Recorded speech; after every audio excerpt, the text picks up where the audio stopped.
Bonjour, je suis Corinne et je suis très contente de vous retrouver sur le podcast de Réussir son orientation. Durant les épisodes, je vais vous donner des conseils pratiques et concrets pour préparer votre orientation, prendre les bonnes décisions et ne pas vous tromper dans vos choix de formation. Alors si vous êtes parent et que vous voulez y voir plus clair pour aider vos enfants au collège, au lycée ou dans le supérieur, ou bien élève à la recherche d'informations, ce podcast est fait pour vous. Bonne écoute! Cette semaine, on va parler des projets de formation motivés, parce que c'est pas facile de les rédiger, ces projets de formation motivés. On ne sait pas toujours par où commencer. En plus, voilà, 1500 caractères, pour certains d'entre vous, c'est très court. Pour d'autres, c'est un peu trop long. On ne sait pas toujours quoi dire. On ne sait pas non plus toujours comment le dire. Donc oui, pas facile. Et en plus, il va falloir en rédiger un pour chaque formation que tu as demandé. Alors, ce que j'ai fait, c'est que j'ai contacté Iris, qui est conseillère d'orientation indépendante, et je lui ai demandé de nous donner 5 conseils pour t'aider à rédiger un bon projet de formation motivé. Voilà, j'espère que ces conseils vont t'aider et qu'avec elle et mes conseils aussi, tu vas pouvoir être performant. Je te souhaite une bonne écoute. Bonjour Iris, merci d'avoir répondu à mon invitation. Ça me fait plaisir. En fait, toi aussi, je t'ai rencontré sur les réseaux parce que j'ai été assez frappée par la qualité des posts que tu écrivais. J'ai bien aimé ton style d'écriture et j'avais vraiment envie de faire un sujet sur les lettres de motivation, puis évidemment le projet de formation motivée. Et je me suis dit, Iris, elle va sûrement nous donner des bons conseils. Donc voilà, merci d'avoir accepté. Ça va? Oui, ça va très bien. Merci Corinne pour ton invitation. Je suis ravie. Je crois que c'est la première fois que je suis invitée dans un podcast, donc c'est un plaisir de participer et en même temps aussi un petit peu un stress. Alors, dis-moi, est-ce que tu peux peut-être, Iris, me dire un petit peu ce que tu fais aujourd'hui? Bien sûr. Alors aujourd'hui, je suis conseillère d'orientation et je fais aussi des bilans de compétences. Donc le conseil d'orientation, je le destine surtout aux lycéens qui vont vers leurs études supérieures. J'ai aussi une petite spécialité sur l'aide à l'insertion professionnelle. J'ai vraiment envie d'aider les étudiants qui sont en fin d'études à pas faire de bêtises au moment de rentrer sur le marché du travail. Donc pour ça, je pense que tu le sais, mais j'ai coécrit le LinkedIn Starter Pack avec Mathilde Piriou, qui est un outil qui me permet de parler avec beaucoup d'étudiants. Et sachant que je suis un peu à cheval sur les transitions professionnelles, j'ai décidé aussi de me lancer dans les bilans de compétences pour les personnes qui cherchent leur voie et travailler, mais un petit peu plus au long cours sur la question de l'orientation toujours. Super, écoute, merci beaucoup. Donc, si tu veux bien, aujourd'hui, j'aimerais que tu nous donnes des conseils, enfin que tu donnes des conseils aux élèves qui aujourd'hui vont écrire des projets de formation motivés ou des lettres de motivation parce que ils vont chercher un stage, enfin une alternance. Et est-ce que on pourrait peut-être trouver, on va essayer de trouver 5 conseils peut-être ou 5 erreurs qu'il faut pas faire quand on veut écrire un bon projet de formation motivée. T'es OK? Je suis OK. Alors, dis-moi, quel serait le premier conseil ou la première erreur à ne pas faire? Alors, je pense que le premier red flag dans une lettre de motivation, c'est d'oublier que c'est une lettre de motivation et de ne pas y mettre les formes. Les formes, une lettre de motivation, c'est vraiment un exercice de style. C'est quelque chose d'assez formel, d'assez pénible quand on y pense, mais le respect de cet exercice-là fait que la personne qui va la lire va se dire « Ah, cette personne a respecté les consignes, elle m'intéresse ».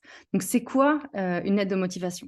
C'est quelque chose en 3 parties, la structure. C'est on parle de nous, on parle de l'endroit où on veut postuler, que ce soit un établissement ou une entreprise. Et puis ensuite, on parle de la manière dont on va travailler avec cette entreprise ou ce lieu de formation. Donc là, je vais pas parler d'entreprise, je vais plutôt parler d'établissement de formation. Ça va être plus simple pour tes auditeurs, je pense. Mais voilà, donc ne pas y mettre les formes. Je pense qu'il faut respecter le style d'une lettre. Donc si on a la place, même si un parcours de formation, même si une lettre de motivation sur Parcoursup, ça fait que 1500 caractères, on essaie de dire bonjour, on essaie de dire cordialement à la fin. Si on n'a pas la place, on rentre dans le vif du sujet. Mais ce qui compte vraiment, c'est la bonne accroche. Dès la première phrase, de donner envie à la personne qui va lire la lettre d'aller plus loin. Et on va pas accrocher, on va pas attraper des mouches avec du vinaigre. Je pense qu'une bonne accroche, c'est interpeller la curiosité de la personne en face. C'est lui poser une question, c'est lui montrer un fait marquant, de lui parler d'un phénomène d'actualité qu'on a entendu sur la formation en question, qui a attiré notre envie d'en savoir plus. Est-ce que tu as d'autres choses à dire sur l'accroche ou je Ouais, fais, non, non, je pense, je suis d'accord avec toi. C'est-à-dire que peut-être éviter de commencer par je suis élève de terminale et je voudrais. Mais c'est vrai que commencer par une question, ou commencer par un fait marquant ou quelque chose, une information intéressante sur soi aussi, ça peut être une manière de pouvoir rentrer en matière et de se dire, tiens, qu'est-ce qu'elle veut me dire ou qu'est-ce qu'il veut me dire. Donc, j'aime bien cette idée d'accroche qui permet d'aller à la suite de la lettre, même si on n'a pas beaucoup de caractères. Ok, donc on respecte la structure, on essaye d'y mettre les formes, même si dans le projet de formation motivée, on n'a pas beaucoup de place. Et dans une aide de motivation, là, on a un petit peu plus de temps et un peu plus de place. Donc, ok, premier conseil. Alors, premier Deuxième, conseil, ouais, j'ai peut-être oublié de dire qu'on évitait de dire des banalités aussi.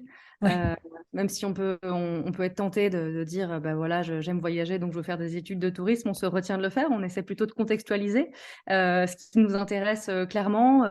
Est-ce que c'est le slow tourisme? Est-ce que c'est l'écologie? Est-ce que c'est les tendances?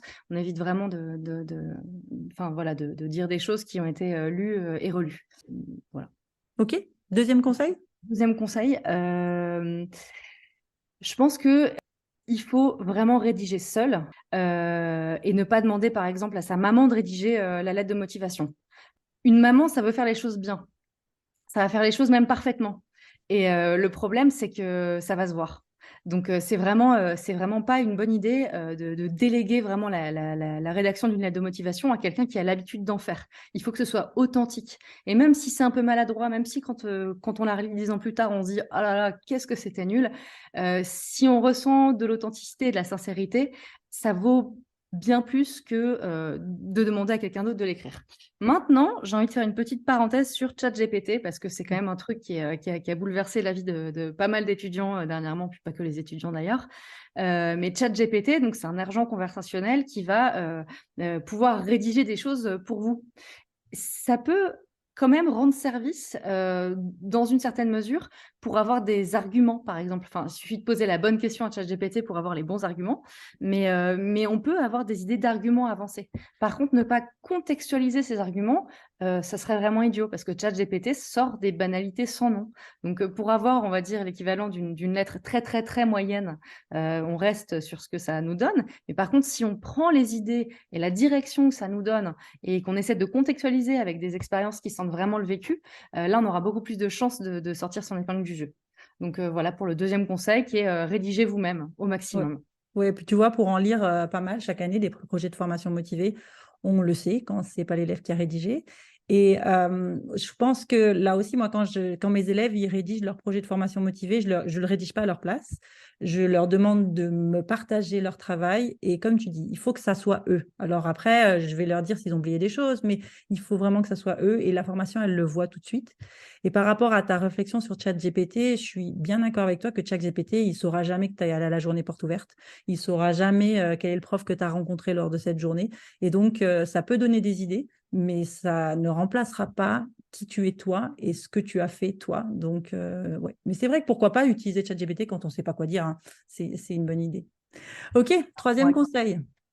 Troisième conseil, je pense que ne pas adapter ses arguments à la formation qu'on vise, c'est une grosse bêtise.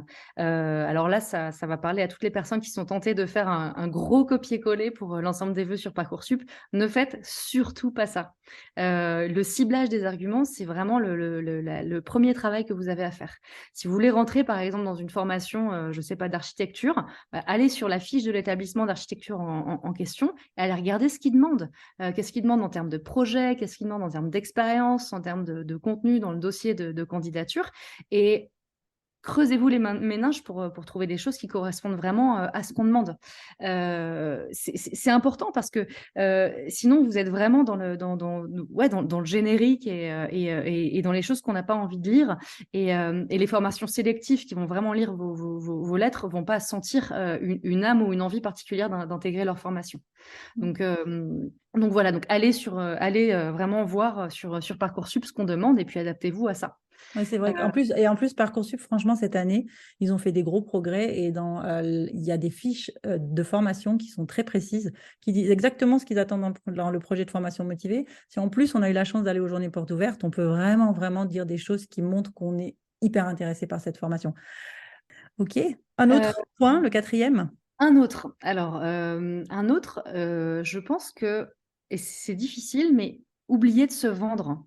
c'est souvent, surtout quand on est français, on a du mal à se vendre et à dire, dans quoi on est bon et pourquoi il faut nous prendre et ça, c'est vraiment, un gros problème parce que quand même, parfois, on a besoin de se vendre et dire qu'on sait faire les choses bien pour attirer l'intérêt des personnes qui nous lisent. Et, et quelque part, j'ai envie de dire à un étudiant, si tu postules quelque part, c'est que tu as tes chances. Et si tu as tes chances, c'est qu'il y a forcément un truc que tu fais mieux que les autres. Donc, c'est quoi ce truc-là? Et pourquoi tu fais mieux que les autres? Et explique-le. C'est vraiment, n'aie pas peur de dire les choses. Si tu rédiges bien les choses, ben voilà, utilise ta plume évidemment, mais donne un élément d'échantillon que tu as écrit, dis que tu as participé je sais pas, au journal de ton école, parle de ces choses-là parce que ces personnes-là, enfin les personnes qui te lisent, qui ne te connaissent pas, auront pas les moyens d'aller vérifier ça pour toi et tu pourrais vraiment passer à côté de quelqu'un qui, lui, le fait, sait se vendre et va prendre la place à ton nez et à ta barbe, bien que tu n'en aies pas forcément. Mais alors, à Voilà. ton avis, comment on fait quand on sait pas du tout ce à quoi on est bon? Comment on peut arriver à trouver ces choses qui font la différence, à ton avis? Eh ben, on demande autour de soi. Il y a rien de tel que le feedback, ce qu'on appelle le feedback à 360. On appelle ses copains, ses parents, ses cousins, ses frères, sa maman, évidemment, son prof principal, un prof qu'on a bien aimé. On dit: «Bah, voilà, si tu avais 3 choses, 3 qualités à donner sur moi, ce serait quoi? Et pourquoi tu dis ça? Et qu'est-ce qui t'a marqué chez moi? Est-ce que c'est un devoir que j'ai rendu? Est-ce que c'est un projet que j'ai fait?» Et demander aux gens et ne pas hésiter surtout à les demander dans le cadre d'un établissement scolaire, parce que là, on parle vraiment d'études, mais demander des exemples. Parce que parfois, on peut avoir oublié des choses et se dire: «Ah mais oui, en fait, ça c'est vrai, je peux le mettre en avant». Et si un prof t'apprécie pour quelque chose, donc essaie de savoir pourquoi et mets-le en avant Ouais. dans ton parcours de formation motivée. Ouais. C'est pas facile comme démarche, mais c'est vrai que il y a que comme ça qu'on va trouver. Bonne idée, ouais, très bien, j'aime beaucoup. Et puis un petit dernier conseil? Un petit dernier pour la route, Oui, s'il te plaît. je pense que, mentir, Mmh. c'est vraiment un truc à éviter. Mais on va parler de la frontière ténue, qu'il y a entre, le mensonge et la réalité enjolivée aussi. Hem, En fait, mentir, raconter quelque chose qu'il faut, dire qu'on parle une langue alors qu'on la parle pas, s'inventer un BAFA alors qu'on l'a pas passé, ça c'est vraiment du mensonge, il faut pas, c'est mauvais, quel que soit ce que tu fais dans la vie, c'est mauvais. Par contre, par exemple, on veut être vétérinaire, on a passé un jour dans un cabinet de vétérinaire. Bah, évidemment, on n'a pas une expérience de dingue dans un cabinet vétérinaire, mais on peut quand même dire qu'on a fait un stage d'observation, sans mentionner qu'on y a passé un jour. Ça, c'est des petits accords qu'on passe avec, pas avec la réalité, parce que c'est une réalité, mais on fait en sorte que ce soit présenté sous un bon jour, sans jamais raconter ou inventer d'histoire. Ouais, donc Voilà. pas être trop humble et pas être trop vantard, quoi. Arriver à trouver le juste milieu. OK. Voilà. OK, non, mais super, très bien. Donc, on les reprend ces conseils rapidement là pour conclure et pour qu'on ait bien les choses en tête? Tu Très nous les bien. redonnes? Alors Je te vas-y, les redonne. Alors, le vas-y. premier, c'est oublier de mettre les formes à la lettre de motivation. Le deuxième, c'est confier sa rédaction à un tiers, que ce Ouais. soit une maman ou internet, un chat GPT en l'occurrence. Le troisième, ce serait oublier de cibler ses arguments et de vraiment regarder sur Parcoursup pour savoir quoi écrire précisément dans sa lettre. Le quatrième, c'est d'oublier de se vendre et de parler de ce qu'on fait de bien et pourquoi on le fait bien. Et le dernier, c'est mentir ou être trop humble, en Ouais, oubliant de se vendre. très bien. OK, ben dis donc, avec tout ça, on va avoir plein de choses à dire dans nos projets de formation motivés. 1500 caractères, c'est pas beaucoup, c'est vrai, mais en tous les cas, on a plein de clés. Je te remercie beaucoup d'avoir partagé tout ça. Iris, si on veut retrouver ce que tu écris, si on veut te connaître un petit peu mieux, on va où? On va sur Ouais, re-commence.com, c'est mon d'accord. site. Et puis sinon, on peut me suivre sur LinkedIn où je fais des publications régulières sur le sujet. Bon, bah écoute, super. Je mettrai tout ça dans les notes de l'épisode. Je te remercie beaucoup pour ta générosité. Et puis, je te dis à très vite. Merci Corinne. Au revoir.